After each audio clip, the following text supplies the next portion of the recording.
Welcome back to The Explainer. Today, we're tracing a truly fascinating legal transmission that actually connects the strict physical anatomy of animals with the deeply human behavioral laws of mourning. We're going to dive into how ancient scholars transmitted this tradition, how an error compounded over long distances, and the rigorous lengths someone went to in order to correct the historical record. Let's take a quick look at our roadmap for today. We'll start with the anatomy of perforations and mucus seals, look at how a dual tradition was transmitted, unpack the parallel laws of mourning, trace the journey to correct the record, and finally arrive at the ultimate legal resolution. Okay, let's dive right in. Starting with our physical baseline. To really grasp the debate we're analyzing today, we first have to establish a strict rule regarding what constitutes a fatal defect in an animal's digestive tract. Normally, a perforated intestine was an immediate disqualifier. It automatically meant that the animal had a fatal defect and was entirely unfit for consumption. It's a simple, binary system, right? Intact is fine, perforated is a fatal defect. But here's where it gets interesting. What happens if the biological system tries to heal itself? The scholars here talk about mucus, and they define it very precisely. It's the thick substance of the intestines that emerges under pressure when the area is scraped with a knife. This wasn't some abstract concept. It was a highly precise, practically tested metric used by professionals to check the internal organs. So that brings us to our core legal debate. Can a natural mucus plug actually save an animal from being classified as having a fatal defect? Rabban Shimon ben Gamliel issued a famously lenient ruling on this exact scenario. He argued that if an intestine is perforated, but this thick mucus effectively seals the hole under pressure, the animal is perfectly acceptable. It doesn't have a fatal defect because that natural biological seal acts as a functional repair. I want you to keep this specific, lenient ruling in mind because its transmission over time is a huge part of our story. And that brings us to how this information actually traveled. We're moving from the microscopic physical anatomy of an animal into the incredibly complex world of oral transmission. You have to remember, in an era long before printing presses, vast amounts of legal scholarship were memorized and passed down verbally, teacher to student. To make memorization easier across vast distances, fundamentally different topics were often linked together. In our case, the oral tradition linked an anatomical defect, ruling directly with the laws of mourning. Why? Because according to the teaching, the law followed the lenient opinion in both cases. So the tradition being passed around was basically a package deal. We accept the lenient opinion that mucus seals a perforation, and concurrently, we accept a totally unrelated lenient opinion regarding a person arriving late to a mourning house. Let's briefly look at that second parallel law. To really understand the weight of this transmitted tradition, we need to quickly unpack the human element. Imagine a family has suffered a loss. The relatives have already gathered and they've begun their traditional period of mourning. But one immediate relative was away and only finds out about the death after the others have already started mourning.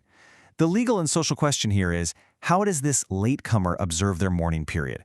Do they have to start their own independent count, totally isolated, or can they just join the existing timeline of the family that's already gathered? The standard procedure is pretty structured. For the first 3 days, a latecomer arriving from a nearby location simply counts with the others and finishes their mourning alongside the family. From days 4 to 6, the rule gets much stricter. Even if they arrive from nearby, they have to start over and count a full 7 days entirely on their own. But then we hit the 7th day, and here, Rabbi Shimon provides a uniquely lenient ruling. He states that even if the relative arrives on the very final day, as long as they came from a nearby place, they just join in and complete the mourning with the others without having to start all over alone. So that's the second lenient ruling bundled up in our oral tradition. Now let's see what happens when someone decides to actually check the facts. To verify this dual tradition, an anonymous scholar undertook a rigorous, and I mean rigorous, investigation. First, he hears this oral tradition in Babylonia.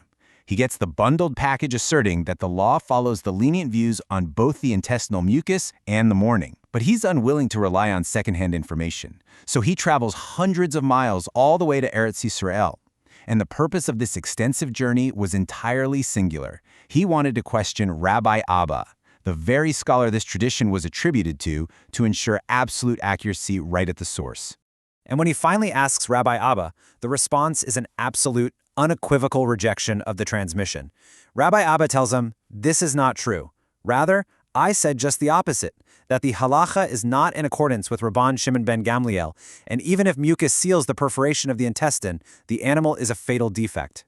It turns out, the transmission spreading in Babylonia was entirely inverted. Rabbi Abba was actually strict on the anatomical issue, ruling clearly that a mucus seal absolutely does not save the animal. Naturally, the scholar asks the next logical question. If the first half of that bundled tradition was completely wrong, what about the second half? Was the tradition regarding the laws of mourning also incorrectly reported? Does the law actually follow the strict view there too, meaning our latecomer has to mourn alone? Rabbi Abba explains that the mourning law wasn't a simple transmission error. Instead, it was the subject of an active, heated debate among the great scholars. You have authorities like Rav Hista and Rabbi Yohanan confirming the law to follow the lenient ruling, throwing strong support behind Rabbi Shimon. But on the other side, you have Rav Nachman firmly arguing against it, asserting the law absolutely does not follow this lenient ruling. So the tradition of Babylonia wasn't completely backwards on the mourning issue. It was just presenting one side of a fiercely debated topic as if it were an undisputed, absolute fact. So, where does that leave us? Ultimately, the text decisively decouples these two rulings, giving us a really clear final legal resolution. First, on the anatomical front, mucus does not form an effective seal, period. A perforated intestine remains a strict fatal defect, and the lenient ruling is completely rejected there. But second, on the human front, we do follow the lenient ruling in matters of mourning. The text establishes a broader, overarching legal principle that in matters of mourning and grief, we actually default to the lenient authority. The rulings are finally separated based on their core subjects. We apply absolute strictness to the biological reality and a totally separate standard of leniency to the laws of mourning. It all leaves us with a pretty provocative question.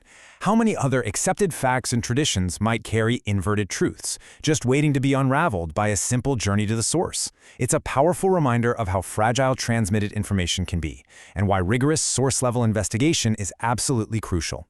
Thank you so much for joining me for this explainer, and I'll catch you next time.